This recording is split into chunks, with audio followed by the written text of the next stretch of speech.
You had some lucha matches going on, which of course we're going to get to.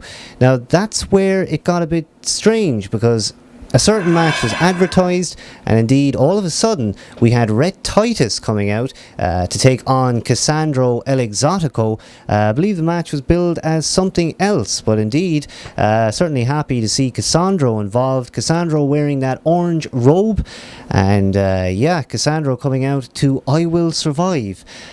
Gloria Gaynor. Yep, nothing says I'm here like a great entrance theme, and another controversial star has got a lot of heat since coming on the indie scene, but a great wrestler, and I've always quite liked him.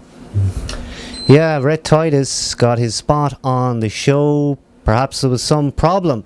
Can't recall who Cassandro was meant to take on, but certainly the rest of the luchadors did indeed arrive, and they were featured as the last match on that card, but we will get to that. Now, as I said, Rhett Titus taking on Cassandro in a surprise turn.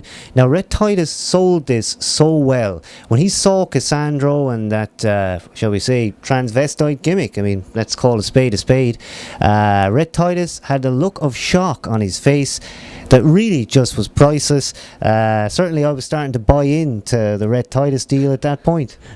Addicted to love, Rhett Titus. Nothing says addicted to love like Rhett Titus. One of the best gimmicks we've seen in quite a while, and a guy who always puts a smile on my face on a Monday night with Ring of Honor. Yes, Rhett Titus is somebody who I will look to in the future to be a big star. I'm not sure, do you know anything of his history? Has he tried out for WWE, TNA? I mean, I see some of these guys and I just wonder, have they had the chance at all? I'm not sure about Red. If anyone out there in the chat room knows anything about him, fill us in. Or if you can do a quick wiki on him, we'll have a look. I don't know. I'm not sure. I'm not sure where he came from or what his buzz is. But addicted to love. I like it. Yes, indeed. Now, this match, Rhett Titus v Cassandro, it began with lots of showboating to the crowd. Both of those performers played it to the crowd. And again, part of that idea, I said, every match was different on the card. And I know Cornette has always championed that idea since going back in the day.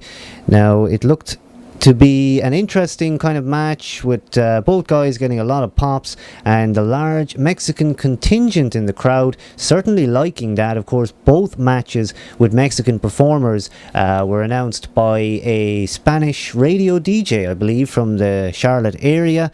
And indeed, that one very interesting. Cassandro defeated Rhett Titus with a roll-up and a 1-2-3. Yep, and just goes to show that sometimes the most heat and the most insane gimmicks can really work, and something that's not too apparent in, for the most part, WWE, because it's so safe with their PG rating. But we just have to get over that. But delivering on all accounts, and we had that big tag match too. The big tag match, the Grudge Tag Team match with Kevin Steen and Steve Corino. They took on Colt Cabana and El Generico. Now, over the last few weeks in HDNet, it's been the ongoing storyline. Now, Colt Cabana has been trying to be friends with El Generico, but Steen and Corino, bit of a problem. Yep, there's a little bit of a problem there, and all these guys are terrific to watch, and good little program they had running into this pay-per-view, and I still don't think it's going to be over with coming out the other side of it. And props to Kevin Steen. I love watching Mr. Wrestling. He's always entertaining and very underrated as a wrestler, and always put down because of his look, but he's terrific. This was a real free-for-all. All the guys were in the ring at the start for quite a while, and indeed a lot of hustle and bustle, but eventually it boiled down to Colt Cabana getting quite beat down, a disqualification there, I believe, with some interference, and indeed Generico and Cabana getting that win by default. Now, quite soon after that, Cabana, of course, getting beat down, Generico a little bit worse for wear, possibly a bit scared. Well, Generico conquered his fears and pretty much hit the ring and destroyed everybody, including Steen, Corino, and the rest of the locker room. I mean, some guys came in and Steen was, or indeed Generico, brain-bustering anyone in sight. Yep. Ole Generico just delivering, driving it home, and I think he needs to really be shown and showcased on his own, because they kind of went down that route for a couple of weeks, and then he's back in tag matches.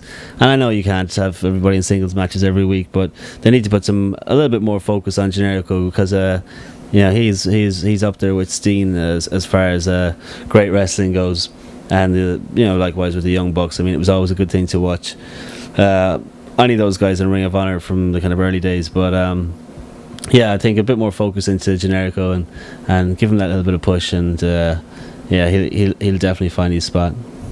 Generico is in a good position. I think the fans are getting behind him. Always been a fan favourite, but putting that sort of gimmick where he's possibly a little bit weak and then gains that courage and strength to take on his enemies is a classic build, and I think it can do well for him. So hopefully we're going to see more. As I say, Generico leaving a lot of guys floored at the end of that match. He went crazy, basically, and I'm looking forward to seeing what happens next Monday night on HD Net.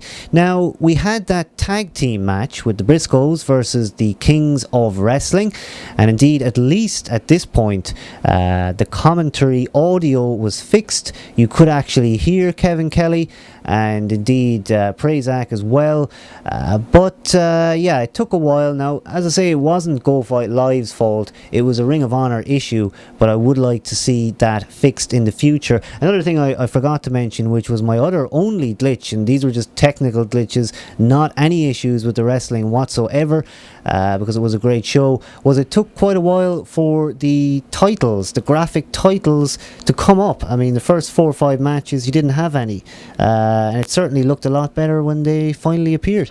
Yeah, you need that kind of production value, otherwise it's just going to look like a real small fry independent show, but I mean, they don't have the money, obviously WWE or even TNA for that matter have, so any of those production values are essential to a show, especially anyone coming on for the first time, or even taking a gamble on a pay-per-view especially. It's essential to their product, and it is a kind of thing that you would miss, and we did question something's not right with this, and when it kicked in, that was the nail on the head, and then when the commentary came back, likewise we got the clearer picture, and really stepped it up, and just showed that they're capable of putting on a really good pay-per-view, and something that you will come back and watch again. It's not like a Judgment Day 2007 but so good stuff out of Ring of Honor, but what a great main event too. Main event was stunning. It was exactly as billed. It was Tyler Black versus Austin Aries versus Roderick Strong. Now, they had a lot to follow after that grudge tag team match. The fans called the Briscoes versus the Kings of Wrestling match of the year. And we both pointed that out and really felt, that was a possibility. Yeah. But whether that would happen with a Ring of Honor match, who knows? The Kings of Wrestling, new tag team champions, and that main event then taking place. And wow, it was a great match. I mean, I could take you through it bit by bit, but to start off, you had Austin Aries cutting a promo, and indeed he told Tyler Black and Roderick Strong that he could let both those guys have a match together, and he would stay out of it for the moment, and indeed he did do just that. After a little while, Strong and Black having a bit of a series on the mat, and then Aries coming in. Now, Cornette was on commentary at this stage, putting that angle over. I mean, he's been integral to this story for weeks now. Yeah, no better person to really deliver the goods with this, and we were even looking forward to this match, Cornette aside, and I think Austin Aries is just the super, just great all arounder on the mic, cutting a promo and just really getting himself over, and you know, he reminds me of Jericho, and there's not many people that can do it that well.